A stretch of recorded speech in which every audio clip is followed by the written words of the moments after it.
ब्रह्मा का पिता है, कौन विष्णु की मां, शंकर का दादा कौन है, हमको दे बता।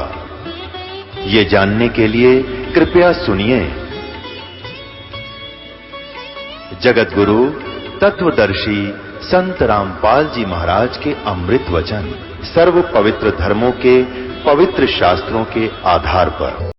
जरा मरण मोक्षाय मम आश्रित यतंती, ये ब्रह्म तत्वविदु अखिल अध्यात्म कृष्णम, सभी कर्मों को और सभी अध्यात्म को जो जानता है और तत्ब्रह्म को जो जान चुका है, वो जरा मरण मोक्षाय यतंती, वे जरा और मरण से छुटकारे के लिए ही प्रयत्न करते हैं। मेरे इस ज्ञान को आश्रय करके कि तत्वदर्शी संत की खोज करो। तत्वदर्शी संत फिर बताएगा ये ज्ञान जो दास आपको बता रहा है, उस परमात्मा को, तत्ब्रह्म को, परम अक्षर ब्रह्म की महिमा को जान करके फिर तो केवल जरा और मरण से छुटकारे का प्रयत्न ही करेंगे। अब यहाँ जरा माने बुढ़ापा। आज जो युवा हैं और जो आज वृद्ध हैं, अब उन युवाओं को ये ध्यान नहीं कि ये जो आज वृद्ध हैं ये भी कभी युवा थे और आज इनसे उठकर बैठा नहीं जाता। कभी कोई पीड़ा, कभी कोई आंखों में कष्ट, कभी दांतों में दुख, कभी सिर में दर्द, कभी पिंडी भड़के, कभी कमर दर्द, कभी बाई होगी, कभी कफ हो गया, कभी पित्त बढ़ गई, सौ समस्याएं होती हैं। तो यहाँ परमात्मा बताते हैं कि सबसे बड़ा कहर इस प्राणी पर वृद्धावस्था होता है और दूसरा कहर मृत्यु, और दोनों ही किसी को गंवारा नहीं, कोई नहीं चाहता दोनों को, और दोनों कंपलसरी। मृत्यु तो कंपलसरी है ही, बुढ़ापा ना आवे पहले मर जाए तो और घना दुख, छोटे छोटे बालक रह जाए, तो यहाँ कहर ही कहर है। तो यहाँ उस सतलोक में जाने के बाद ना बुढ़ापा है ना मृत्यु है, दोनों कहर टल गए। ना ही कोई कष्ट है ना कोई काम है। कोई भी व्यक्ति नहीं चाहता मैं काम करूं। यदि बिना किए काम उसको कुछ मिल जावे तो क्या जरूरत है उसने हाथ पैर मारने की। अब हम बच्चों को पढ़ाते हैं, इसलिए पढ़ाते हैं और बच्चे भी इसी उद्देश्य से पढ़ते हैं, पढ़ करके हम अफसर लग जाएंगे या अधिकारी कर्मचारी लग जाएंगे, हमने ये कठिन काम ना करना पड़े। सभी ये चाहते हैं, पानी भी ना पीना पड़े, पहने वाले नौकर हों। तो कहने का भाव ये है कि ये व्यवस्था नकली है और असली व्यवस्था सतलोक में है। कोई काम नहीं, किसी चीज़ का अभाव नहीं, सदा बाहर वहाँ पेड़ वृक्ष, काजू किस्म, सेब संतरे फल, सदा बाहर वहाँ पर बाग बने हुए हैं। वहाँ का जल और दूध कभी समाप्त नहीं होता, खराब नहीं होता। समुद्र के समुद्र भरे हैं। जैसे गंगा का जल जो है सतलोक से आया हुआ है, ये एक एग्जाम्पल है कि ये कभी खराब नहीं होता, आप कितने वर्ष रख लो। और हम इस परमात्मा की वाणी, कबीर वाणी, और जिस कबीर साहिब ने जो वाणी गरीबदास साहिब जी को दिया वो ज्ञान, उस अमर वाणी का हम पाठ करते हैं। और वहाँ यहाँ सिंपल जल रखते हैं, साधारण यहाँ का हम जो डेली पीते हैं उस जल को रख देते हैं। परमात्मा की इस वाणी के मंत्र चलते हैं, सत्संग के वचन होते हैं, उसके ऊपर सब मंत्रित होता है। वो उस जल को आप रख दीजिए, एक तरफ रख दीजिए गंगा का जल, एक तरफ ये अमृत जल रखती है। उस परमात्मा की वाणी से सिंपल जल भी वैसा ही बन जाता है। हमारे पास अब भी एक माई ने ला कर दिया, जब हम घर घर पाठ किया करते थे जा करके, इतनी बड़ी बोतल है 2 लीटर की हमारे पास रखी है। अभी सन 1997 में उसका पाठ किया था, 1997, 14 वर्ष हो गए और आज तक वो ज्यों का त्यों है। तो सतलोक में उस परमात्मा की सतिथि है, उपस्थिति है, जिसकी यहाँ भी वाणी से इसे गंदे लोक में भी अमृत बन जाता है सिंपल जल। वही ये जल अमृत गंगा वाला जल वहाँ से आया हुआ है। तो प्रसंग चल रहा है कि हम ये दयालु परमात्मा नहीं है, दयालु परमात्मा सतलोक वाला है। वहां जाने के बाद आपको कोई कष्ट नहीं होगा। शंखों लहर मेहर की उपजे कहर नहीं जा कोई, दास गरीब अचल अविनाशी सुख का सागर सोई। मन तू चल रे सुख के सागर, जा शब्द सिंधु रत्नागर। परमात्मा आकर कहते हैं, ए मन तू यहाँ क्यों उलझ रहा है काल के लोक में। मन के माध्यम से आत्मा को सचेत करते हैं प्रभु के सुख सागर में चल। जैसे गीता जी अध्याय नंबर 18 के श्लोक नंबर 62 में कहा कि अर्जुन तू सर्वभाव से उस परमेश्वर की शरण में जा, उसकी कृपा से तू परम शांति को और सनातन परम धाम को प्राप्त होगा। सनातन परम धाम जहाँ जाने के बाद फिर कभी लौट कर वापस संसार में नहीं आते, यानी वहाँ स्थायी सुख है, परम शांति है, स्थायी सुख है, वहाँ दुख नहीं है। अपने विषय में कहता है कि तूने मेरी शरण में रहना तो युद्ध भी करना पड़ेगा। गीता ज्ञानदाता कहता है 8वें अध्याय के 7वें श्लोक में, अर्थात यहाँ शांति नाम की चीज नहीं, युद्ध भी करना ही पड़ेगा, लठ बजाना पड़ेगा। मेरी शरण में रहेगा तो उसकी शरण में जाना है तो तत्वदर्शी संत की खोज कर ले, वो जो साधना बताओ वैसे कर ले, फिर उसकी शरण में चला जाएगा। उसकी शरण में जाने के बाद फिर तू कभी लौटकर संसार में नहीं आएगा और सनातन परम धाम को और परम शांति को प्राप्त होगा, सुख सागर को प्राप्त होगा। वो सुख सागर कैसा है कि शंखों लहर मेहर की उपज कहर नहीं जा कोई। सतलोक में कोई कष्ट नहीं, कोई टेंशन नहीं। जैसे कभी कभी एकांत स्थान पर बैठे हों, अकेले हों और एकदम एक हिलोर उठती है अंदर से। दास के साथ तो बहुत बार होता है ऐसा। उसमें ऐसा लगता है कोई भी चाहे हमें कोई कितना ही कष्ट दे रहा हो, कितना ही हमारे साथ अत्याचार कर रखा हो, उसके प्रति भी दुर्भावना नहीं रहती। एक ऐसी हिलोर उठती है, ऐसी लहर उठती है अंदर से, वह थोड़ी सी देर रहती है। उसके बाद फिर 100 कोशिश करते हैं कि उसी व्यक्ति की प्रति फिर कभी मन में नो दुख ना हो, उसने हमें बहुत सता रखा है, बहुत कष्ट दिया, दुख नहीं आता उसका, लेकिन फिर वह बात नहीं बनती। तो कहने का भाव है कि ऐसी वो मेहर की लहर थी और उसके जाते ही यहाँ सारे कहर की लहर शुरू हो जाती है। ऐसा नहीं, वैसा नहीं, उसको ऐसे कर दूंगा, उसको ऐसे कर दूंगा, उसने ऐसे कैसे बोल दिया, फलाना ये हो गया, ये कहर की लहर शुरू हो जाती है। तो सतलोक के बारे जानकारी देते हुए परमेश्वर ने कहा कि शंखों लहर मेहर की उपजे, वहां कहर नहीं जा कोई, वहां कोई दुख नहीं, कोई कष्ट नहीं। दास गरीब अचल अविनाशी, अचल जो सदा स्थिर, कभी नष्ट ना हो, चले नहीं, नाश ना हो, अचल अविनाशी सुख का सागर सोई। वो सुख का सागर है। सागर माने समुद्र।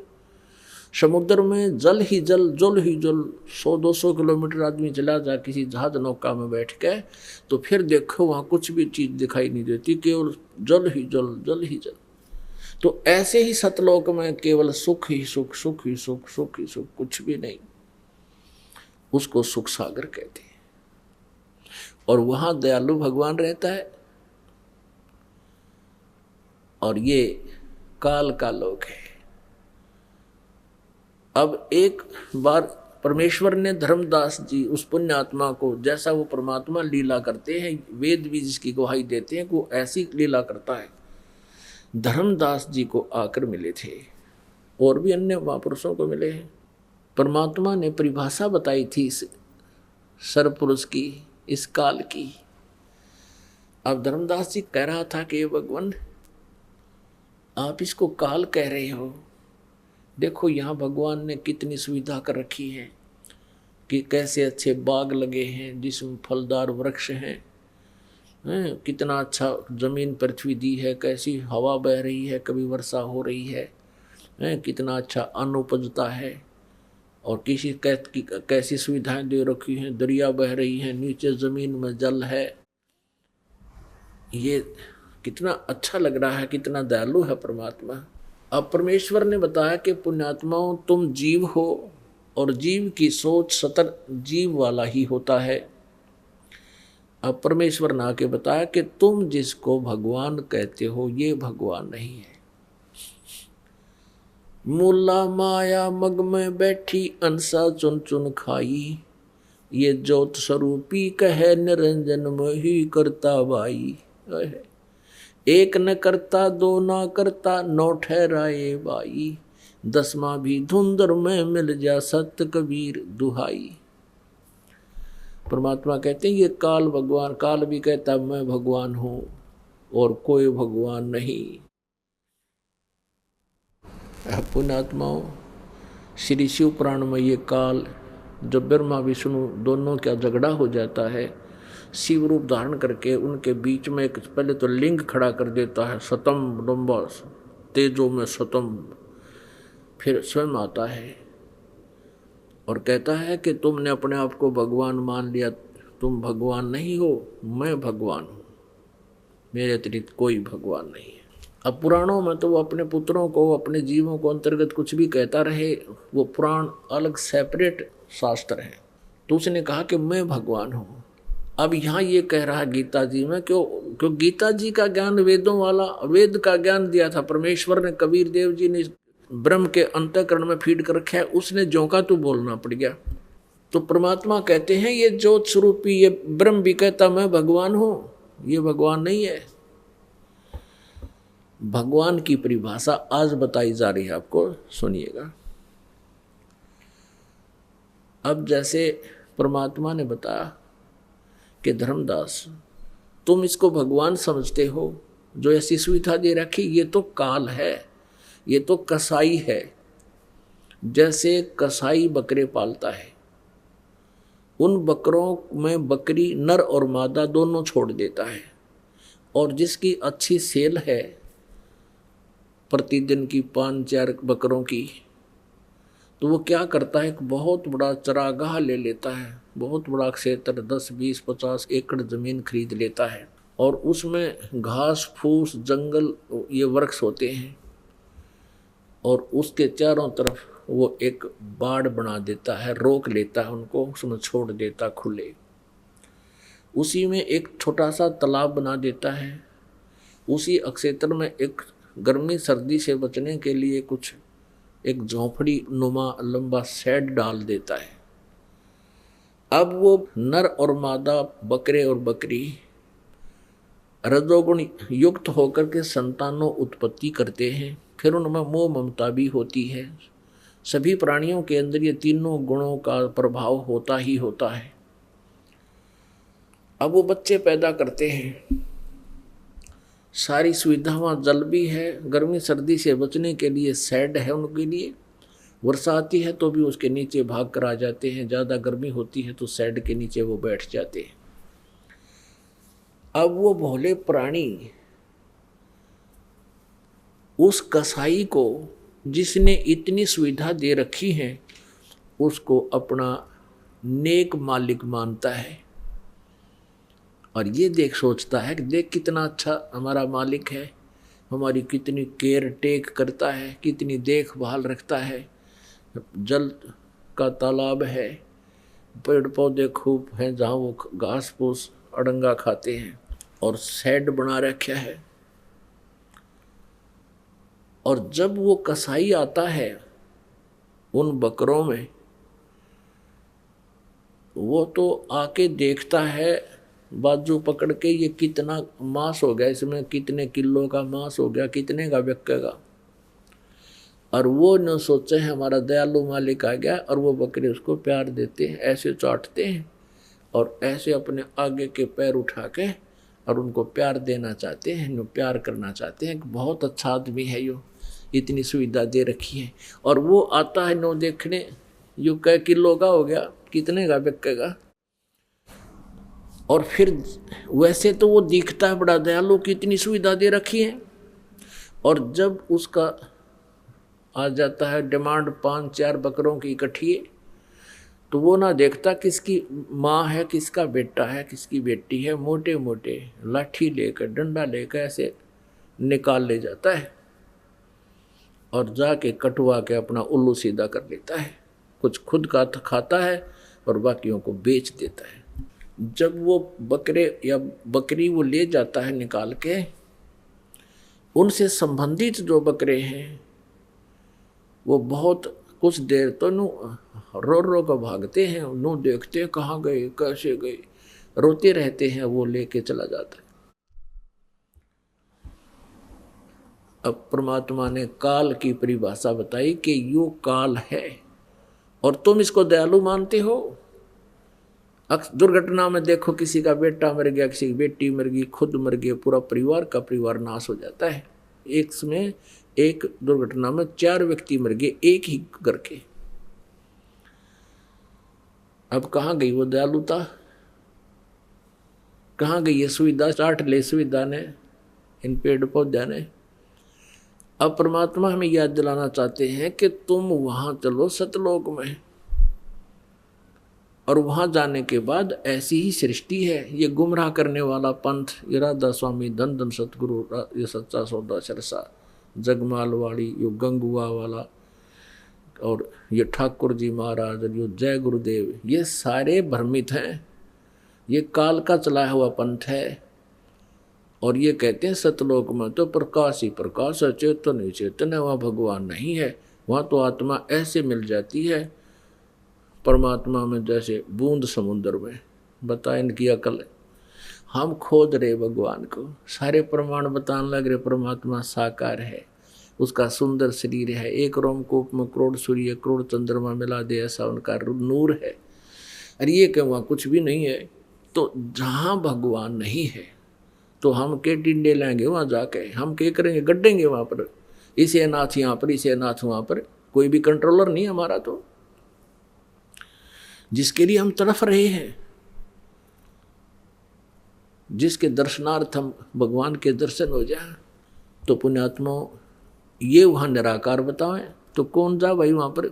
सपने में भी ना सोचा कोई जाने की बात करी, मारे मेडिटेशन वाले सुबह शाम 2.5 घंटे।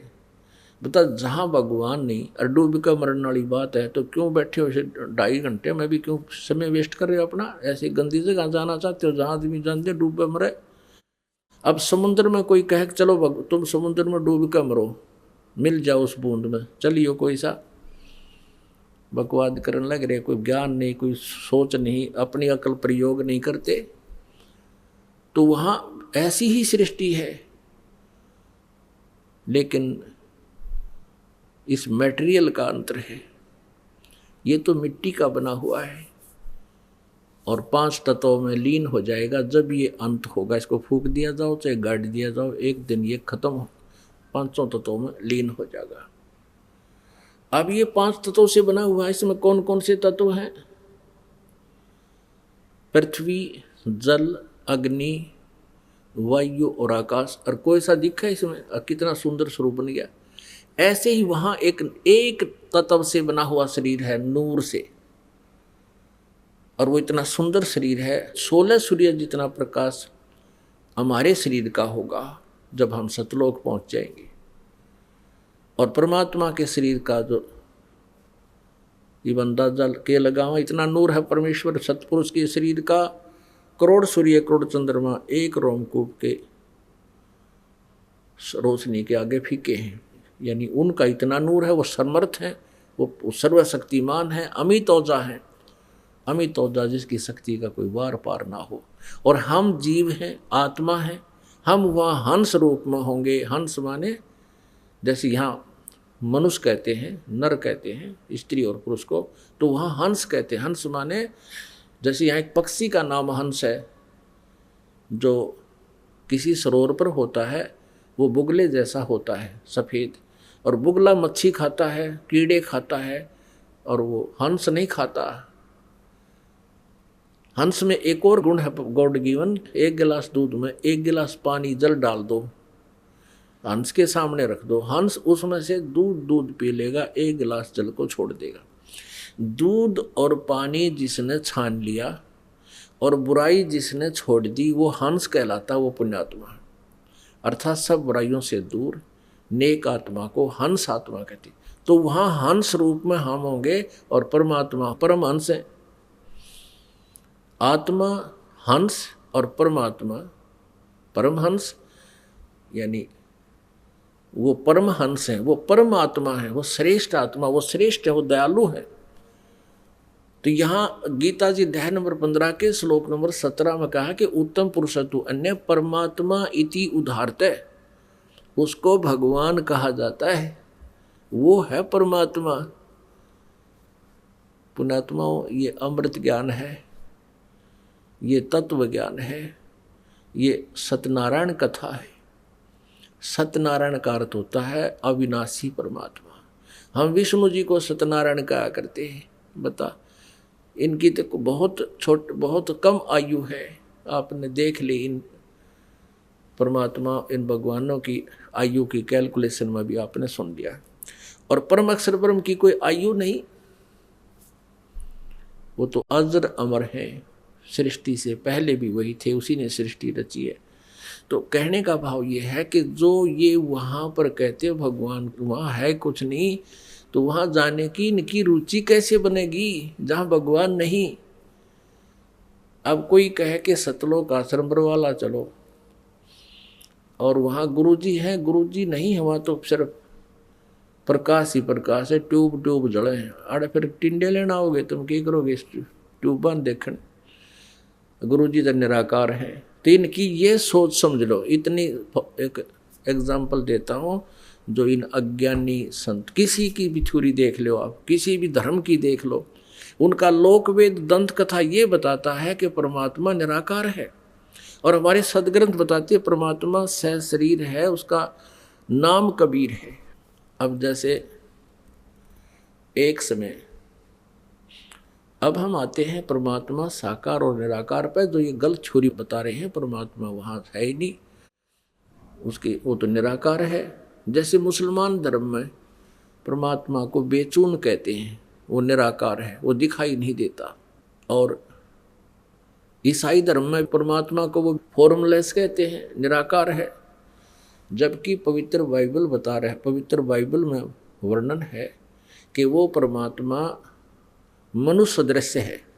सृष्टि की उत्पत्ति नामक ग्रंथ है पवित्र बाइबल में, उसके प्रथम ही अध्याय के 26 नंबर आयत में 26 नंबर श्लोक में लिखा है कि परमात्मा ने जब और रचनाएं कर ली, छठे दिन उसने कहा कि मनुष्य को मैं अपने ही स्वरूप में बनाऊंगा।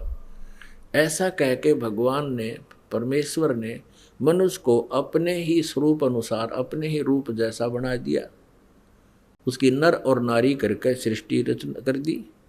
फिर भगवान निराकार क्यों हो गया, फॉर्मलेस क्यों कैसे हुआ? जब परमात्मा ने कहा है कि मैं मनुष्य को अपने जैसा बनाऊंगा, तो भगवान कैसा हुआ? मनुष्य जैसा। और उसने 6 दिन में सृष्टि रचकर 7वें दिन तख्त पर जा बैठा हो। यही पवित्र कुरान शरीफ में सूरत फुरकानी 25 और आयत नंबर 52 से लेकर 59 तक उसमें स्पष्ट किया है कि कुरान शरीफ का ज्ञानदाता,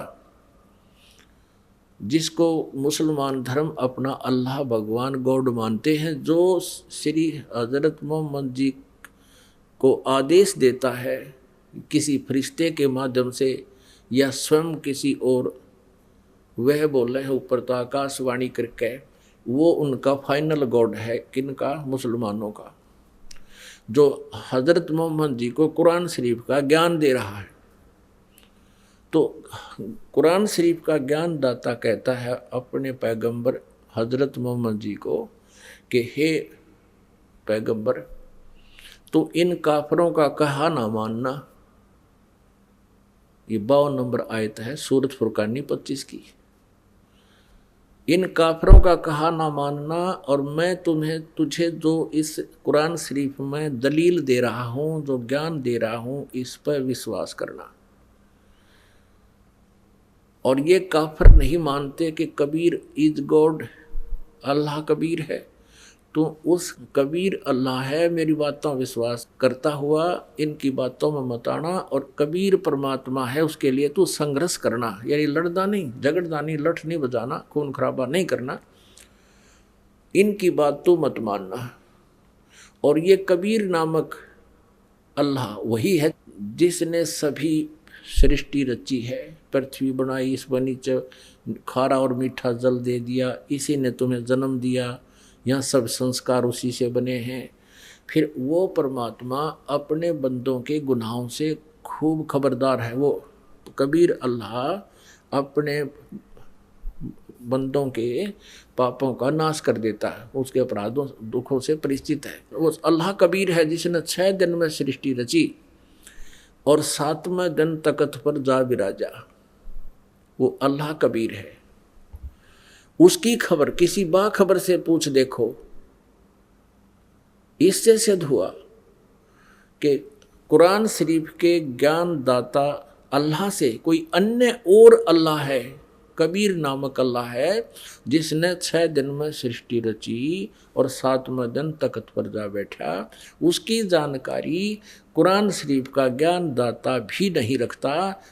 इससे सिद्ध है कि वो भी कंप्लीट नॉलेज नहीं रखता। ऑप्शन छोड़ दिया है कि उस अल्लाह की जिसने सब सारी सृष्टि की रचना की है, जो सब का मालिक है, जिसने 6 दिन में सृष्टि रची, 7वें दिन तख्त पर जा बैठा, उसकी खबर, उसकी जानकारी किसी बाखबर से यानी तत्वदर्शी संत से पूछो। कुरान शरीफ का ज्ञानदाता नहीं जानता। इससे सिद्ध है कि वो भी अल्पज्ञ है। ऐसे ही गीता जी अध्याय नंबर 4 के श्लोक नंबर 34 में कहा है कि उस तत्व ज्ञान को जो सच्चिदानंद घन ब्रह्म की वाणी में है, उस परमेश्वर की जानकारी, परम अक्षर ब्रह्म की जानकारी किसी तत्वदर्शी संत से पूछो, वो उस परमात्म तत्व की जानकारी देंगे। इससे सिद्ध है कि गीता का ज्ञानदाता भी अल्पज्ञ है, उस तत्व ज्ञान से परिचित नहीं है और उस परमात्मा से भी परिचित नहीं है, परम अक्षर ब्रह्म से। तो यहाँ सभी लोक वेद के आधार से, दंत कथाओं से कहते हैं परमात्मा निराकार है। हमारे सदग्रंथ कहते हैं, सभी धर्मों के, पवित्र धर्मों के सदग्रंथ कहते हैं परमात्मा मनुष्य सदृश है, उसका शरीर है, वो उसका नाम कबीर है, मनुष्य जैसा है। एक समय पुण्यात्मा, आज सुबह आपको बताया था कि जिनको आज मानव शरीर प्राप्त है वो पुण्यात्माएं हैं, क्योंकि पुण्य जिनके घने नहीं होंगे उनको मनुष्य जीवन नहीं मिलता। उनसे भी पुण्यात्मा वो है जो परमात्मा की तरफ में भटक रहे हैं, घूम रहे हैं, कोई न कोई साधना कर रहे हैं। वो और पुण्यात्माएं, वो कभी ना कभी किसी जन्म में परमात्मा की भक्ति करते हुए आ रहे हैं। उनको चाह होती है भगवान की, वो रह नहीं सकते भक्ति बिना, और उनके साथ परमात्मा भी रहता है। अब जैसे कितनी पुण्यात्माएं हैं जो इस धन धन सतगुरु वाला में करोड़ों की संख्या में जा फंसे, कितनी अच्छी भगवान की चाहने वाली आत्माएं इस राधा स्वामी वाला में जा फंसे। ये कितनी पुण्यात्मा है, उनको भगवान मान, उनके अच्छे संत मानकर आंखें मीच कर बैठ गए, क्योंकि ये ब्लाइंड फेथ, ये बिलीवर हैं, ये ब्लाइंड फेथ करते हैं। और भगवान के मार्ग में ब्लाइंड फेथ ही चलता है, इसमें बकवाद नहीं चलती। लेकिन ब्लाइंड फेथ भी तो वहाँ करे जहाँ बात ज्ञान समझ में आ जा। अब जैसे बबुल का पेड़ बोके बीज के, और उस पर ब्लाइंड फेथ कोई कर ले के आम लागेंगे, 7 जन भी ना लागे। पहले तो आम का बीज सेलेक्ट करे और आम का बीज बोके फिर ब्लाइंड फेथ करे, उसकी सेवा करे, फिर पूजा करे, तो फिर आम लगेंगे। ऐसे ही इन नकली गुरुओं से मोक्ष प्राप्ति नहीं होगी। वहाँ ब्लाइंड फेथ कर लिया इन्होंने, क्योंकि पता नहीं श्रद्धालुओं को ये बबूल है, ये तो काल के दूत हैं। अब इस ज्ञान से उनका निर्णय होगा कि कौन अज्ञानी है और कौन ज्ञानी है, तो तत्व ज्ञान से पता लगता है। तो ये कितनी पुण्यात्मा वहाँ चली गई। कुछ और दूसरे इन अनसा देश वाले हम फंसे पड़े, वो बालेश्वर जी हैं, कहते 100 देशा में उसका बिरन 105 देशा में गए, उसका प्रचार है। तो ये सारा काबली की कर बो दी उसने, सारा ज्ञान ठोक दिया, बबूल बीज दिया आम के स्थान पर, अज्ञान भर दिया सब में, कह गए पता नहीं इनको। तो ये मनुष्य जीवन के शत्रु हैं। इसने ईसा मसीह ने कहा था कि ए भोले श्रद्धालुओं, तुम जिन अपने गुरु पीरों को अच्छे आत्मा मानते हो, तुम्हारे पास आते हैं, तुम्हारे घरों पर आते हैं, तुम उनकी सेवा करते हो और वो बहुत प्यार से आपको समझाते हो, बहुत प्यार से रहते हैं, तुम इनको भेड़ समझ रहे हो। शरीफ ये भेड़िया हैं, ये तुम्हारे जीवन का नाश कर रहे हैं, तुम्हें बर्बाद कर रहे हैं। इस बात का विरोध कर दिया उन नकली गुरुओं ने और उस पुण्यात्मा को क्रश करवा कर छोड़ दिया। ऐसे जालिम हैं ये लोग। और इसी का कारण था क्रोथा कांड इन्होंने कराया। दास ने इनके अज्ञान की खाल तार दी, इनके अज्ञान का पर्दाफाश कर दिया। इन्होंने सोचा तुम तो कितना जोगे नहीं रहोगे, जनता भी थूकेगी, तुम किसे आचार्य थे, किसे तुम गुरु थे, तुमने कह का भी नहीं पता, वेदों का ना गीता का ना किसी और ज्ञान। तो इन्होंने अपना उस अज्ञान को बचाने के लिए इन कैसा जुल्म करवा दिया। क्रोथा कांड, आश्रम छिनवा लिया सीएम से मिलकर, जनता को भ्रमित करवा दिया, गलत प्रचार करवा के, और झूठे केस बनवा दिए हमारे पे। लेकिन अब वो 500-600 वर्ष पुराना भारत नहीं है। शिक्षा का यही लाभ है, सब एजुकेटेड हैं, बहन भाई बेटे बुजुर्ग, और सभी समझते हैं अपने सदग्रंथों को, जिसका परिणाम है कि आज हम फिर आबाद हो गए, क्योंकि हमारे साथ परमात्मा है, परमेश्वर हमारे साथ है। उस परमेश्वर का चलाया हुआ ये पंथ है, ये मार्ग है। तो ऐसे उस परमात्मा ने ये सब ज्ञान हमें बताया। तो प्रसंग चल रहा था कि ये अज्ञानी लोग कहते हैं परमात्मा निराकार है, हमारे सदग्रंथ बताते हैं परमात्मा साकार है। तो ऐसे ही श्रद्धालु आंख मीच कर, जैसा भी कोई गुरु जैसा मार्गदर्शन करता है वो बेचारे स्वीकार कर लेते हैं, क्योंकि अध्यापक के सामने विद्यार्थी ऑब्जेक्शन नहीं कर सकता। अब अध्यापक वो होता है जो सिलेबस में पढ़ावे, सिलेबस से कोई ज्ञान दे। सिलेबस से बाहर कोई ज्ञान देता है, वो दंत कथा सुना रहा है, वो नावल की कहानियां सुना रहा है, वो विद्यार्थियों के लिए घातक होती हैं। ऐसे जिन्होंने सदग्रंथों का ज्ञान हमें नहीं दिया, वो आध्यात्मिक गुरु होते हुए भी शत्रु थे समाज के। वो आध्यात्मिक गुरु नहीं थे, लेकिन उनको आध्यात्मिक गुरु मान लिया था। अब जैसे श्रीमद् भगवद गीता अध्याय नंबर 16 के श्लोक नंबर 23-24 में कहा कि जो शास्त्र विधि को त्याग कर मनमाना आचरण करते हैं, ना उनकी गति होती है, ना उनको कोई सिद्धि प्राप्त होती है, और न ही उनको कोई सुख होता है, अर्थात यूजलेस। इससे तेरे लिए, अर्जुन 24वें श्लोक में 16वें अध्याय की गीता जी, इससे तेरे लिए कर्तव्य और अकर्तव्य की व्यवस्था में शास्त्र ही प्रमाण है। यानी जो साधना करनी चाहिए, जो ना करनी चाहिए, वो सदग्रंथ में जो लिखे हैं वही हम आप मान्य होने चाहिए, अन्य नहीं। किसी की लोक वेद की कथा से स्वीकार ना करना। तो ये जितने भी गुरु जी थे अभी तक हमें लोक वेद सुनाया करते थे। तो ऐसी जो पुण्यात्मा पिछले जन्म की पुण्यात्माएं हैं, उनको मानव शरीर मिला है और वो परमात्मा की तरफ में भटक रहे हैं।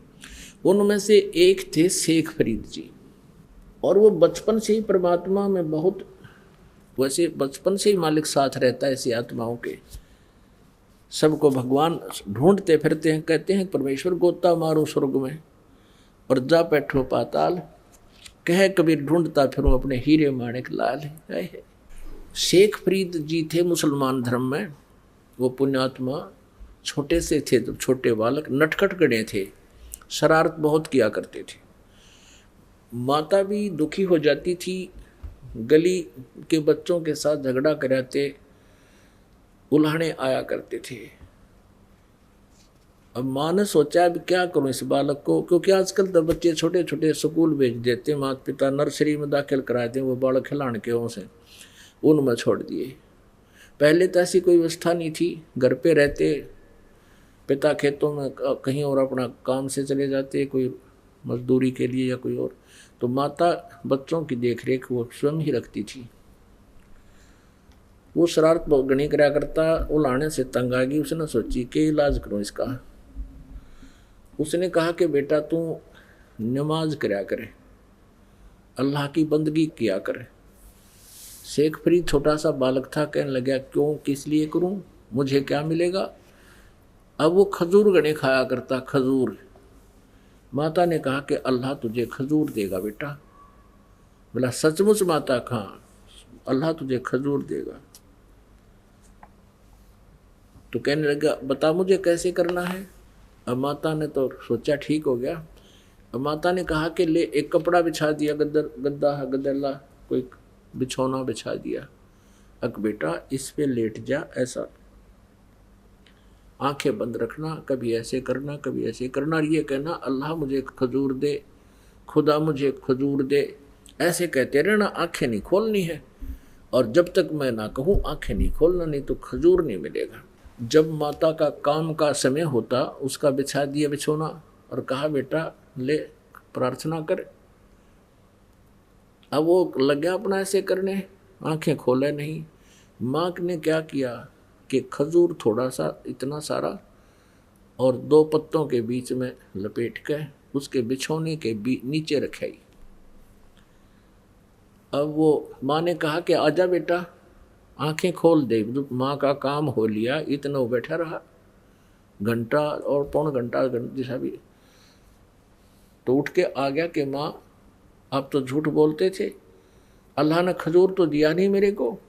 माँ ने कहा बेटा भगवान ऐसे सरेआम नहीं रखता, वो छुपा कर देते हैं, देख तेरे बिछोने के नीचे कहीं जरूर अवश्य मिलेगा। उसने वो चद्दर उठा के देखी, खजूर पाया, कूदता फिरे, खावे खूब कूदे, सब न बतावे आज अल्लाह ने मेरे को खजूर दिया, अल्लाह ने मुझे खजूर दिया। फिर आते नु के माँ अब कब करनी है वह नमाज, जब वो खजूर उसका ख़त्म हो जा, एक अगले दिन फिर के माँ अब कब करना है वो। अब ऐसे माँ ने पा गया उसका तासीर, अकियो ठीक सेट हो गया। एक दिन क्या हुआ, वो खजूर रखना भूल गई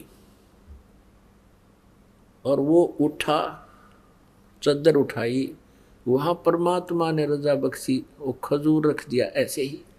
और वो शेख फरीद खजूर खाता हुआ आ रहा है। जब उसकी माँ ने कह दिया कि आजा बेटा उठ ले, और उसको याद नहीं रहा कि मैं आज खजूर धरना भूल गई, तो उसने बड़ी चिंता हुई कि उन्हें कम्मा फिर कभी नहीं करे जे आज खजूर ना मिल लेते। घनी चिंतित होगी वह।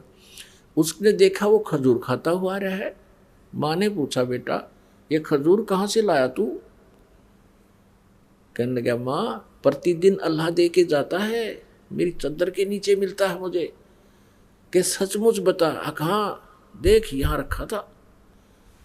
अपने आत्माओं परमात्मा कहते हैं जो जन मेरी शरण में ताका हूँ मैं दास, और गेल गेल ला गया फिर जब लग धरती आकाश। अब उस बच्चे का बचपन से इतना दृढ़ विश्वास हो गया भगवान में कि परमात्मा तो ऐसे भी देता है। बड़ा होकर के वो बच्चा घर त्याग गया। घर त्याग गया तो उसने एक नकली गुरु मिल गया, उसमें सिद्धियां थी, आसपास के क्षेत्र में बड़ा बोलबाला था। वहां चला गया। वो फक्कड़ फकीर था, उसको फक्कड़ फकीर बोलते हैं, जो अपने हिसाब से अलग साधनाएं करते हैं। एक तो जैसे हिंदू समाज में जो व्यवस्था है, भाई गीता का पाठ कर ले, पुराणा का पाठ कर ले, व्रत रख लिए, मंदिर में माथा टेक लिया, एक तो ये साधना। एक दो संत हैं घर छोड़ जाते हैं, धूना ला कर बैठ जाते हैं, जंगलों में बैठ जाते हैं, वो अलग होते हैं, वो भी साधना ही कर रहे माने जाते हैं। ऐसा वो एक संत था, वहाँ चले गए। जैसा भी उस संत ने उस प्यारी आत्मा को मार्गदर्शन किया, वो दृढ़ होकर लग गया। आश्रम में रहने लगे, 8-7 भगत रहते थे। अब जो व्यक्ति घर से निकलकर आया है, घर भी त्याग दिया परमात्मा की तरफ में, फिर उसके पास शेष के रह गया। गुरु जी को परमात्मा तुल्य मान के उसके एक एक वचन का पालन करे, गुरुदेव की आज्ञा का पालन करे, गुरुदेव की क्रिया न नहीं देखे। और हम तत्व ज्ञान से परिचित ना होने से हम गुरु को अपने जैसा ही मान लेते हैं। अपने जैसा नहीं होता, आप जैसा होता तो आप ही सांग जोड़ देते कि तजा करके। गुरु के ऊपर परमात्मा प्रसन्न होता है। लेकिन कौन से प्रभु का वो जो नुमाइंदा है? जो नर जाकी शरणा बसे ताको ताकी लाज, जल सूही मछली चढ़ जाए ये बह जाते गजराज। यानी जिस भी इष्ट की जो साधना करता है वो और सच्चे दिल से करता है, उसके ऊपर उसकी रजा होती है न्यारी। तो ऐसे ही शेख फरीद ने तो परमात्मा पाने के लिए समर्पण किया। गुरु जी जो आदेश दे सिरोधारिये, मन में दोष कपट कति नहीं आवे। गुरु जी हुक्का पिया करते थे और शेख फरीद ने कभी छुआ नहीं। वो गुरु जी खुद पीते थे लेकिन दूसरों को हुक्के के लिए नहीं कहते थे, उनके गुरु जी जो थे। अब क्या था, वहाँ पर शेख फरीद अपने गुरु जी का कृपा पात्र हो गया, क्योंकि जैसे भी वो कहें उसमें कोई काम वो त्रुटि छोड़ा नहीं। और अन्य गफलत करते थे, उनसे अधिक लगाव उस गुरुदेव का शेख फरीद में था।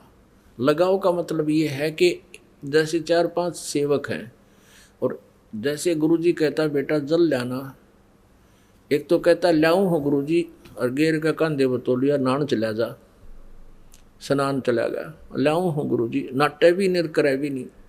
अरे कहते ही दौड़ा आवे अकलो गुरुजी। तो अब गुरुजी उसी को कहेगा बार बार, एक उसको कैसे कहेगा? कहे नूर जाओ इधर ने। एक थोड़ा सा यहाँ एक चुटकुला सुनाते हैं। दो गुरु चेला थे दो। शाम के समय गुरुजी ने कहा अपने शिष्य से कि बेटा देखना, सोने की तैयारी पकड़ के गुरुजी वृद्ध थे, लेट गए चारपाई पे। अब बेटा देखना बाहर वर्षा तो नहीं हो रही है। अब चेला इधर लेटा हुआ था, लेटा लेटा कहता गुरुजी हाँ वर्षा हो रही है। गुरुजी बोला रहा तू बाहर तक गया नहीं, तुझे क्या पता कि बिल्ली भीग का आई है। और बिल्ली की तो नाले में पड़ गई होता है, पानी के में, जल के में। फिर कहने लगा बेटा अरे ये दीपक बंद कर दे, बुझा दे दीपक। चेला बोला गुरुजी आंखें बंद कर लो, हो गया बंद। बोला अच्छा भाई। फिर गुरुजी ने कहा बेटा दरवाजा तो बंद कर दे। गुरुजी 2 काम मैंने कर दिए, एक तू कर ले। तो एक तो इसे चले गुरुजी के, और एक ऐसा हो कहते ही भागा जावे हाँ जी बाहर गुरुजी कोई वर्षा नहीं है या है। आँख दीपक बंद कर दिया, अच्छा गुरुजी अभी करता हूं। एक ऐसा शिष्य हो और एक गुरु शिष्य थे।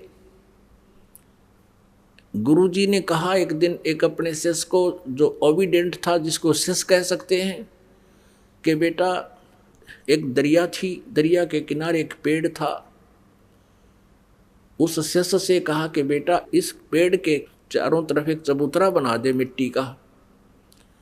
मैं सुबह घूमने आता हूँ, मेरा दिल करता है कुछ देर यहाँ बैठकर प्राकृतिक आनंद प्राप्त करूँ। दरिया के किनारे आश्रम आधा किलोमीटर दूर था, वो वहाँ घूमने आता था। गुरुजी शिष्य भी साथ आता। गुरुजी जब वापस आश्रम में आगे गया कस्सी लेकर, और चारों तरफ बहुत सुंदर मिट्टी का चबूतरा बना दिया, 4-4 फुट चौड़ा वृक्ष के चारों तरफ, और लीप लाप के ऐसा बना दिया फिट। अब गुरुजी ने वह देखा कि वाह बेटा वाह, वहाँ घूम फिर के दरिया पर स्नान करके वहाँ बैठ गया। चेला बैठ गया नीचे, बैठा रहा, वाह भाई वाह। अब अगले दिन कहने लगा बेटा ये मुझे अच्छा नहीं लगा, इसको ढा दे, खत्म कर दे। अच्छा गुरुजी। अगले दिन उसको कति प्लेन कर दिया। अगले दिन फिर वो दोनों आए शेष गुरु। फिर गुरु जी ने कहा बेटा ये चबूतरा वैसा ही बना दे, मेरा दिल करता है यहाँ बैठूं। चेले ने अगले दिन फिर वैसा ही बना दिया। तीसरे दिन फिर गुरु जी ने कहा कि नहीं इसको वैसा ही कर दे। मैं कहा अच्छा गुरु जी, वैसा ही कर दिया। 2 दिन छोड़ के फिर कहा बेटा मेरा दिल करता है जैसे मैं यहीं बैठूं, एक चबूतरा बना दे। अगले दिन फिर बना दिया। और फिर 2 दिन पीछे गुरु जी ने फिर कह दिया ना इसने कर दे ठीक, मुझे अच्छा नहीं लगा, मेरा कुछ नहीं दिल लगता है। तो एक और देखा करता वहां कोई पाली था, गवाला था, वो कहने लगा उस चेले ने, जब वो अगले दिन उसने ढाण आया, उसको प्लेन करना आया, कहने लगा अरे तेरा दिमाग खराब हो रहा है, इस बुढ़े का तो दिमाग खराब हो रहा है। एक दिन कहे बना दे, दूसरा दिन कहे ढा दे, हैं, और तू इसकी सारी बात मानता है। तो वो शेष बोला भाई इस मारे क्रियाक्रम तो तू परिचित को ना, या मेरी परीक्षा हो रही है भाई, और इस चबूतरे से कुछ लेना देना को ना। तो कहने का भाव यह कि एक ऐसा शिष्य हो, तो वो ऐसे शिष्यों में तो था वो कौन, शेख फरीद। और दूसरे वो थे, 2 काम मन कर दिए गुरुजी, एक तू कर ले के जमा टूट रहे हैं तेरे। अब ऐसे ही बच्चे को कहा जा बेटा ऐसा कर ले ऐसा कर ले, तो उनको ईर्षा होगी कि शेख फरीद को ज़्यादा प्यार करते हैं। अब प्यार के करो, काम तो कराना ही है अपना। तो उन्होंने सोचा कि शेख फरीद की ऐसे वो करते हैं जिससे गुरुदेव के ये हृदय से उतर जा। उनको ये चिंता थी कि गुरु जी इस गद्दी का मालिक इसने बनावेंगे।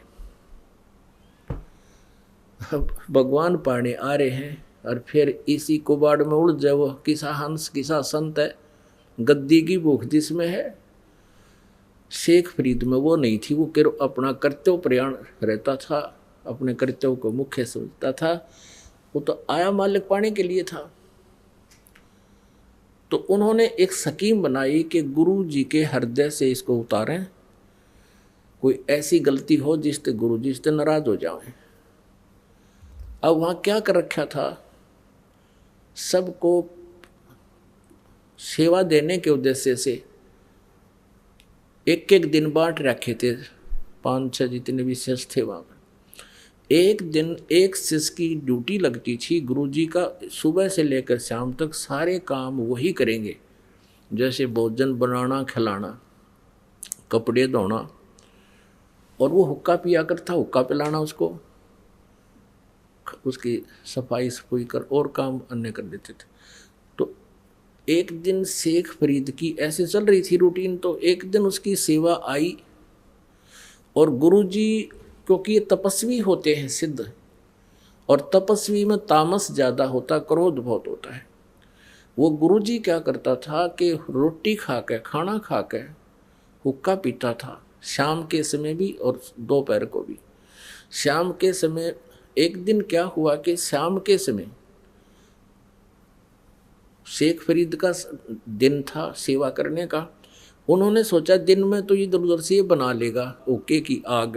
क्या करता था वो गुरु, यदि खाना खाने के पश्चात हुक्का 5-10 मिनट में आ गया, लिया तो लिया, चला नहीं तो डंडा उठा के उसके कई मारता था और कई दिन उसको सेवा नहीं देता था, कई दिनों तक।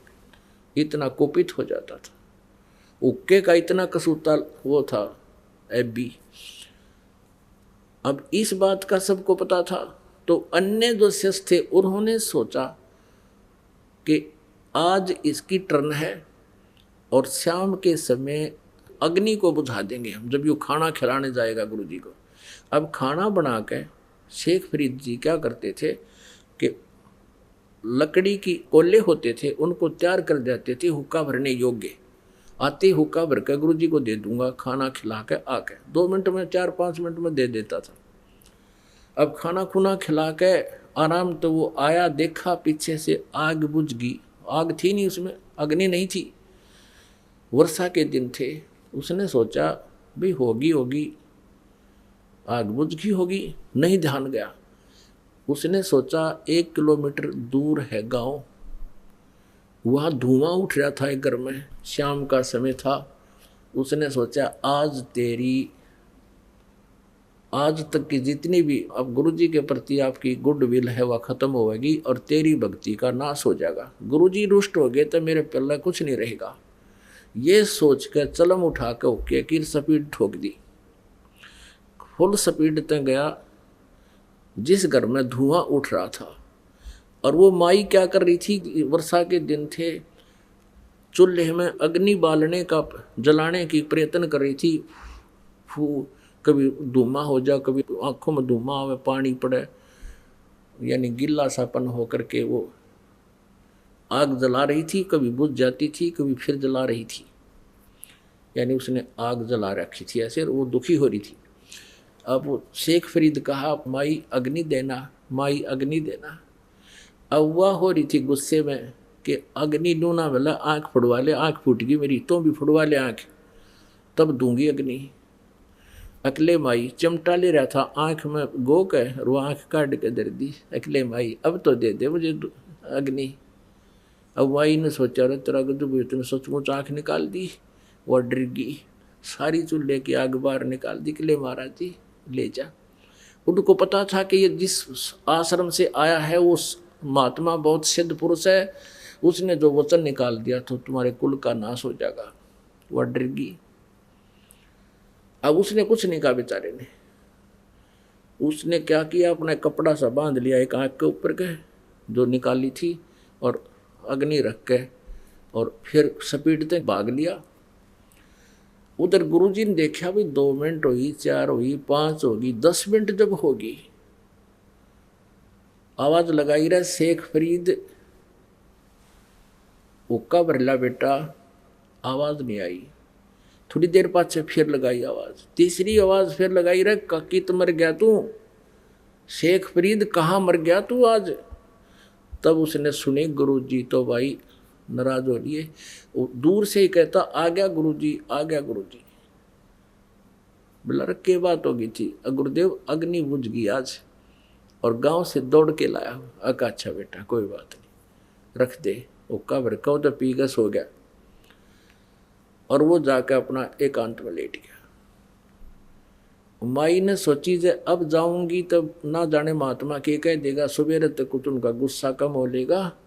उसने सोचा था यो चेला जाकर बताओगा, वो लाल पीला होया पाओगा। वह माई सवेरे मटके के कापण पर ढक्कन पे वह आँख रख कर लेगी और कहने लगी महाराज जी मेरे पे गलती होगी। सारी कहानी बताई, ऐसे ऐसे आपका शिष्य गया था और आग अग्नि मांगे था और मैं दुखी हो रही थी महाराज जी, मेरे से गलती से निकल गया, तू आँख फुड़वा ले।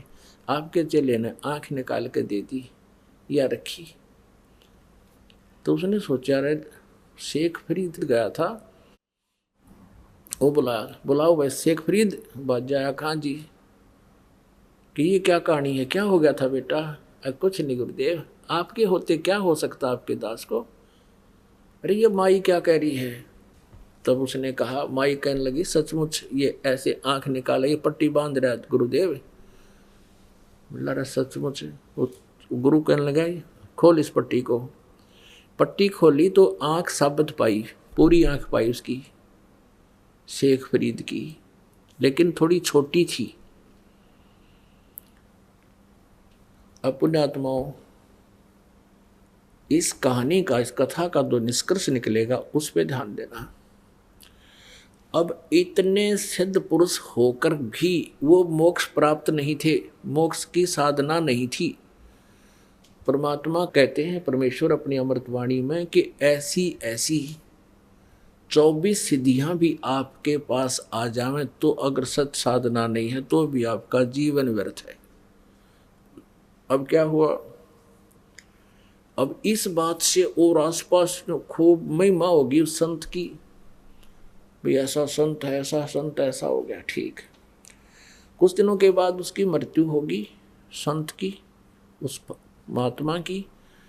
शेख फरीद तो भक्ति के लिए निकला था और वो तपस्या की मार्ग बताता था। अब जो गुरु था वो साधना बताता था कि तप करो, कष्ट दो शरीर को ज़्यादा से ज़्यादा, तब तुम्हें परमात्मा प्राप्ति होगी, दर्शन होंगे, दीदार होंगे अल्लाह के। अब शेख फरीद वो आश्रम को छोड़ गया, क्योंकि वहाँ गद्दी के भूखे थे, उनको गद्दी नहीं चाहिए थी। वहाँ जाकर दूर साधना करने लग गया। अब उसने ये सोचा था कि गुरुजी ने बता रखा है कि ज़्यादा से ज़्यादा तप करेगा, शरीर को कष्ट देगा, भगवान तब तुम्हें दर्शन देगा। 12 वर्ष में उसने 50 किलो अन्न खाया। 12 वर्ष में 50 किलो अन्न। अब देख लो पुण्यात्माओं, एक दिन का कै ग्राम पड़ेगा उसने? एक दिन में 360 वर्ष, और 12 वर्ष में देख लो कितना होगा। अब पुण्यात्माओं, ऐसा अल्पाहार करने से उसका शरीर कमजोर घना हो गया, और बाहर बैठे तो कौवे आ जा उसको मृत समझ कर उसकी आंखों को खाने के लिए। और कौवों से वो कहता, शेख फरीद जब कौवे आकर बैठ के माथे पे हाथ पर अल्लाह नहीं नो बढ़िया बाहर लेटा हुआ। कभी कुएं में 12 वर्ष लटका करता वो, 12 वर्ष कुएं में लटका, उल्टा ऊपर वृक्ष की डाले का रस्सा बांध के पैरों का बांध के नीचे लटकन लाया गया। 12 वर्ष तक कुएं में लटका हो। कभी कभी बाहर आ जाता था, थोड़ा बहुत घूम फिर लेता, फिर लटक जाता था। बाहर लेटा हुआ था, कौवे आगे। कौवे ने सोचा ये व्यक्ति मरा हुआ है, शरीर पर कहीं मांस नहीं, कति हार्ड अस्थि पिंजर दिखाई दे। कौवे बैठ के माथे पे कि इसकी आँख खा लेंगे, आँखों में है थोड़ा बहुत मांस। जब वो कौवे आकर बैठे, शेख फरीद ने कहा कि कौवो भैया मेरे शरीर पर कहीं मांस तुम्हें मिल जाए वो खा लो, अपना पेट भर लो, पर मेरी आँखें मत खाना। हो सकता है मुझे भगवान का दीदार हो जाए, मेरी आँखें ना खाना, मुझे भगवान के दर्शन की आशा है। यूँ कह के फूट कर रोने लग गया कि भगवान मिला नहीं, सारा जीवन व्यर्थ हो गया, अब पता नहीं कितने दिन का जीवन है। तो सोचा कि अगर बाहर ज़्यादा रहूँगा तो ये कौवे फिर खा जाएंगे। धीरे धीरे पैर रस्सी बांध ली और धीरे धीरे अभ्यास हो रहा था, पकड़ के लटक गया और फूट कर रो रहा कि भगवान अल्लाह के दर्शन हुए नहीं आपके, और जीवन अंत हो गया।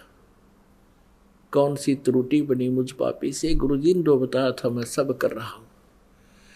अब जब ये दशा देखी, कहते हैं जो जन मेरी शरण है, ऐसी पुण्यात्माएं जो हैं वो कभी परमेश्वर कबीर जी की शरण में, उनके सानिध्य में साधना किए हुए होते हैं। जब वो तत्वदर्शी संत रूप में पृथ्वी पर विराजमान होते हैं, उसमें इतनी अच्छी भक्ति बन जाती है कि कई जन्मों तक भी वो अगर पार नहीं होते तो यहाँ भटकते रहते हैं, उसकी तरफ रहती है वो भक्ति, अंश समाप्त नहीं होता जैसा आप जी के अंदर है। ये सभी पुण्यात्माएं जो दूसरे पंथों में या धर्मों में या कहीं किसी और मंदिर मस्जिद गुरुद्वारों में जो जा रहे हैं, ये परमात्मा की भक्ति चाह रहे हैं। कभी ना कभी किसी युग में परमात्मा कबीर देव जी के सानिध्य में भक्ति किए हुए।